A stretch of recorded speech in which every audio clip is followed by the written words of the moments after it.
I never anticipated when we started our refuge some 10 years ago that we would ever have more than 50 or 60 donkeys.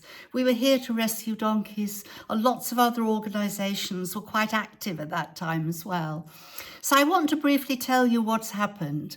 During the pandemic, when things were closed down completely in Morocco, we were still taking donkeys, mules, and subsequently horses off the streets or from people who could no longer afford to feed them. Then we had the earthquake, which exacerbated matters even more. And more recently, we are feeling the consequences of a 7-year drought. So the cost of food has risen enormously. And of course, we live in desert conditions.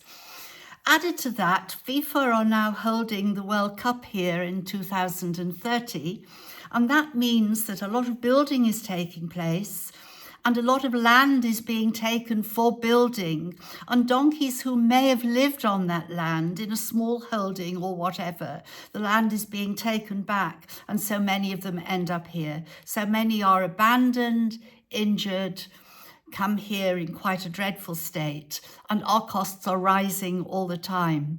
We are now the major equine refuge in Morocco.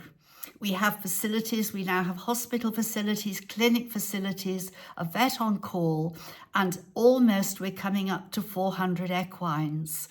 There is no alternative. People can't say, shut your gates, you can't take any more, because there is nowhere else for them to go. And those who support me already would not approve of me turning animals away.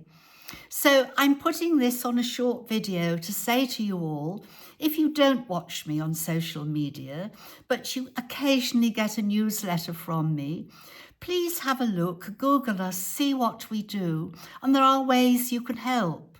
You could make a donation now. That is always very much appreciated. You could become a monthly donor, even more appreciated. You could sponsor a donkey and we would keep in touch with you, or sponsor a horse or a mule or so on.